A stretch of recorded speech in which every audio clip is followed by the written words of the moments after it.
Hey guys, welcome to my channel. This is Vani. Let's start the today's session, that is data handling using Pandas 1. I have already posted one video regarding data handling using Pandas 1 only. In that video, we have covered some topics, introduction about Pandas and Matplotlib library, and introduction about series data structure and how to create series data structure using list, ND-array and scalar value. Those who were not watched the video, please watch it once, then only you can understand the today's concepts. I will drop a link in the description box of the previous video. You can find over there. In this video, we will cover the topics math operations with series, head and tail functions, how to access data from series using indexing and slicing, and retrieval of data from selection. Let us start math operations with series. You can perform various math operations like addition, subtraction, multiplication and division with two series objects. If you want to add two series elements, then you can use addition operator. If you want to multiply two series elements, then you can use multiplication operator. Okay, so in that way you can perform any math operations or any arithmetic operations with two series objects. But there is one condition. The arithmetic operation is performed only on the matched indexes. Okay, let's consider this example.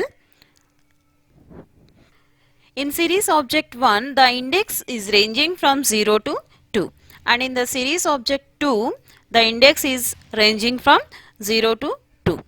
Yes, so here the index is exactly matched. Fine.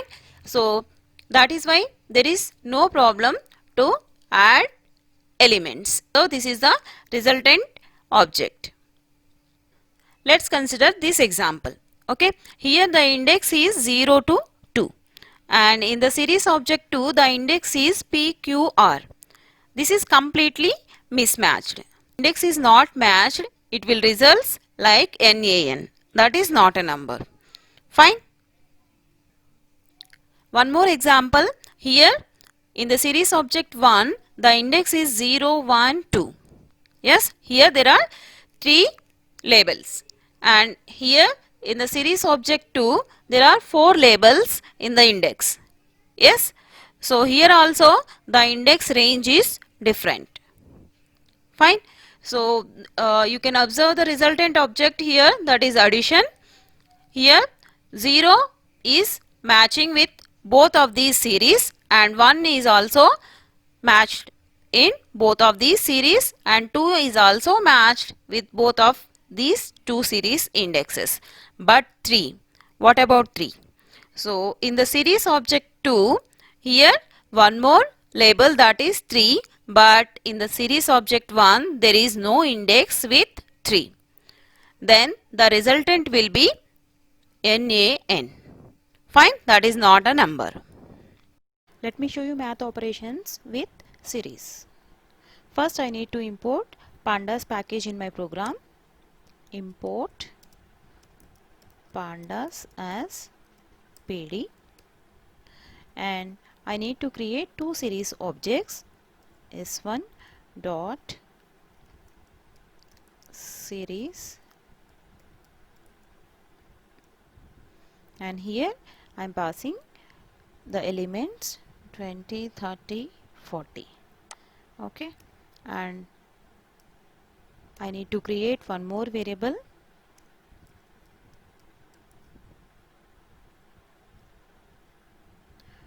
is I am just passing 2, 3, 4. Okay, so here add equal to s1 plus s2. Next I need to print the variable add. Okay, so this is addition operation. This is, here I am mentioning addition operation. Okay, let's run the program.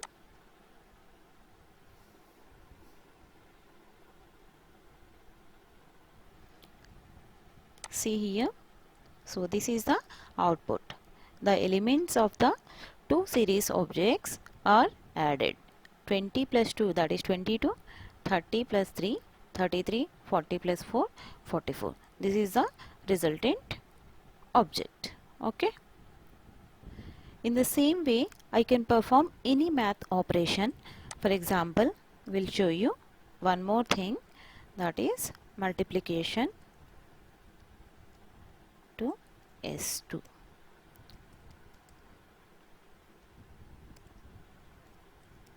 That is multiplication. Okay. So let me run the program. So this is the resultant object. Okay, let me show you with unmatched index how the mathematical operations were performed. Okay, see this code, import pandas as PD. See, I have created two variables, that is S1 and S2. Okay, so in the S1 I have passed 5 arguments, and in the S2 I have passed 3 arguments. Okay, so let's run the program. Okay, this is your output.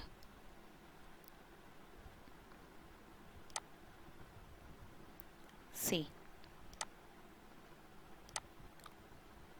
yes, because math operations were performed only with the matched indexes, and the length should be same in both the series objects. Okay, here see, you got NaN in the index 3 and 4 because 50 and 60, these were not performed. Okay, up to the matched index the math operations were performed, and the rest of the things were displayed as nan, that is not a number.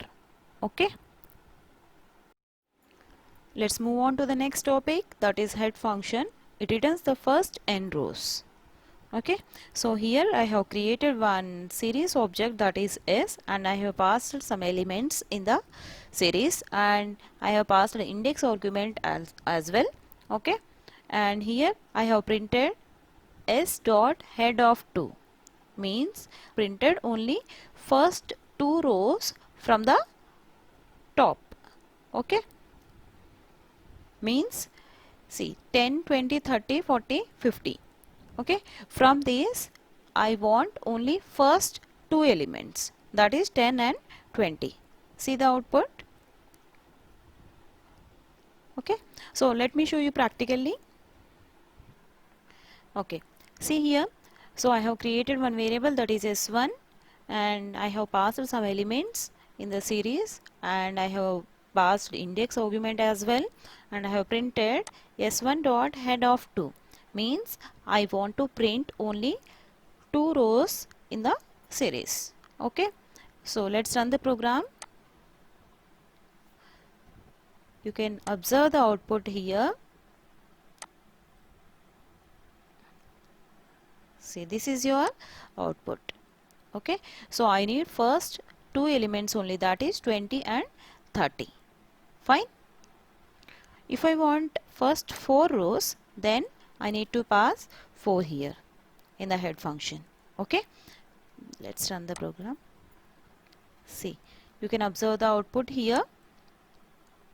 Okay, so 20, 30, 40, 50. These are the first 4 rows in my series. Let's see about tail function. It returns the last n rows. Head function and tail function both are opposite. Head function returns first n rows and tail function returns last n rows. Okay, so see this code. Here I have created one series object, and I have passed some elements here as a data, and here I have passed index argument as well. Okay, so I have printed S dot tail of 2, means I want to print last 2 rows. Okay, from the series. See, output is 4 and 5. These are my elements 1, 2, 3, 4, 5, and 4, 5 are the last 2 rows. Okay, let's see with practical. Okay, so I have created one variable, okay, that is s1, and I have printed s1 dot tail of 2.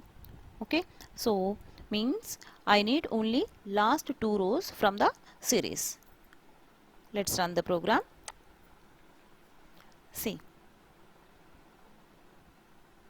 last two rows are 50 and 60. 50 and 60.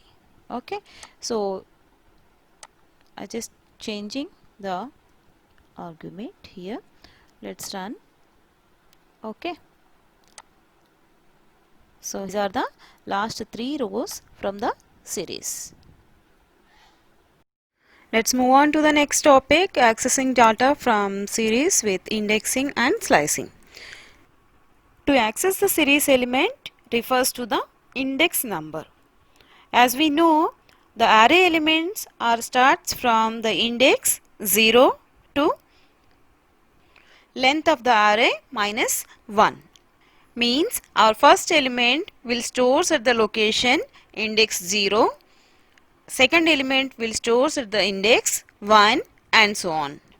We can access an element in the series using index operator, that is square brackets. And one more thing you need to remember, index number should be a integer. Consider this example. Here S is my series object and here there are 4 elements, okay, and I have written print S of 0, means it retrieves the first element in the series. Okay, here 0 is the index number. Okay, if you want to access the single element, then we will follow indexing. Okay, and if you want to access multiple values, we will follow slicing. Slice operation is performed on series with the use of the colon. Fine. To print elements from beginning to a range, use colon index. Okay, let's consider this example. Here I have written print S of colon 3. Fine, it returns the first 3 index values. Okay, let's observe the output. Here my elements are 10, 20, 30, 40 and the index numbers are 0, 1, 2, 3. Fine, so print S of colon 3 means it retrieves first 3 elements. Fine. Okay, so if you want to print elements from back, fine, if you want to print elements from end position, then you can use minus with index number. After that you need to place colon. Fine. So consider this example. Here I have written print S of minus 3 colon. Fine. So it returns last 3 index values. You can observe the output. Here my elements are 10, 20, 30 and 40 and the index values are 0, 1, 2, 3. Fine.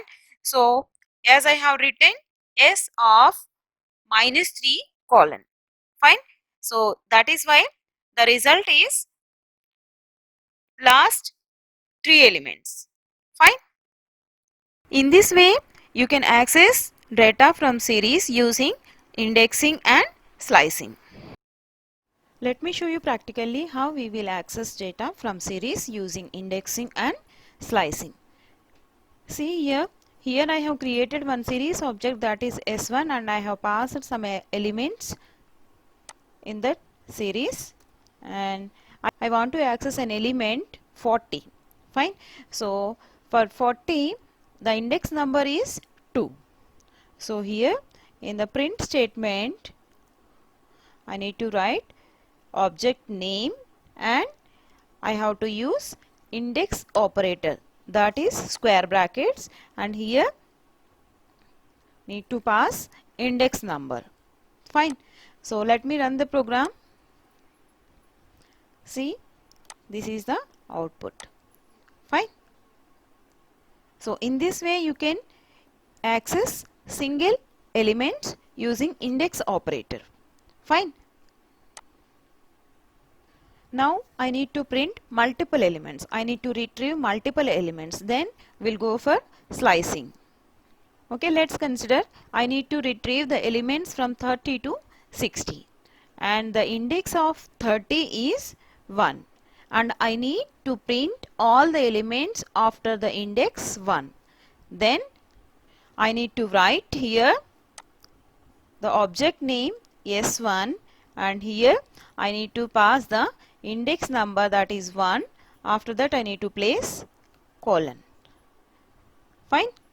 Then we'll retrieve elements from index 1 to last element.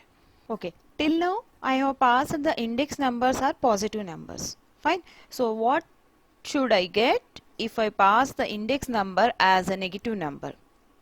If I pass the index number as negative, it counts from end position.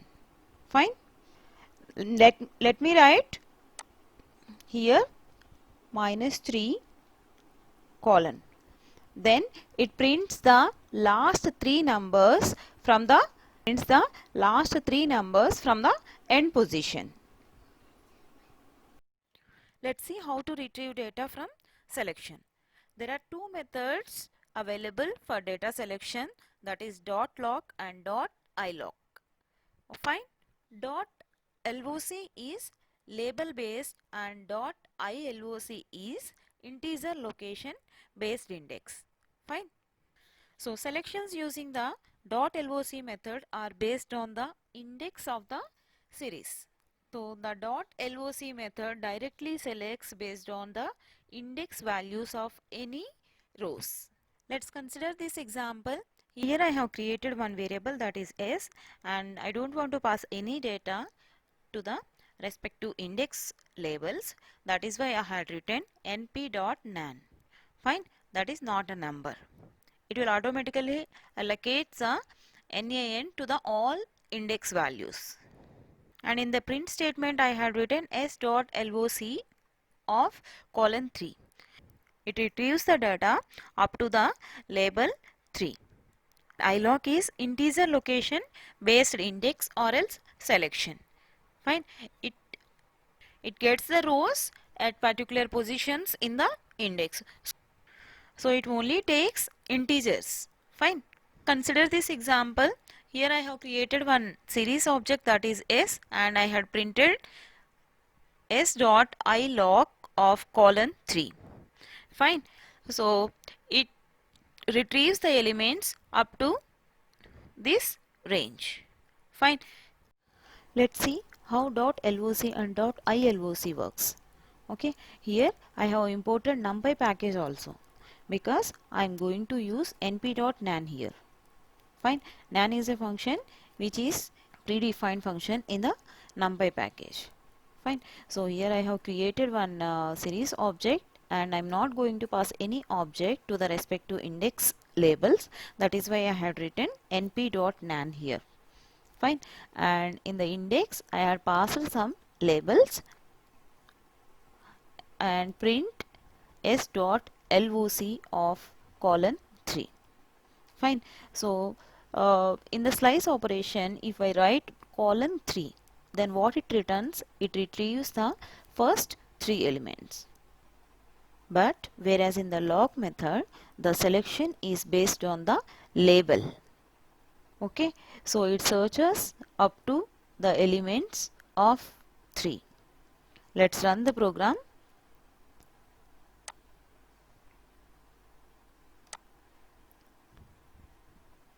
See the output. So it retrieves all the elements up to 3. Fine. Example, if I write .iloc, what it retrieves? See? Yes, it retrieves the first 3 elements. Fine. So as I said, ilog is based on integer location based. Fine. So 0, 1, 2. Okay. So it retrieves the first 3 elements, that is 1, 2 and 5. Fine. So I hope you understand the difference between .loc and .iloc. .iloc, it works as slice operation. Okay guys, this is what all about series data structure. In the coming video, I will start data frames data structure. Till then, stay tuned. If you like this video, please subscribe my channel for more updates. You can share it with your friends. Thank you. Bye bye.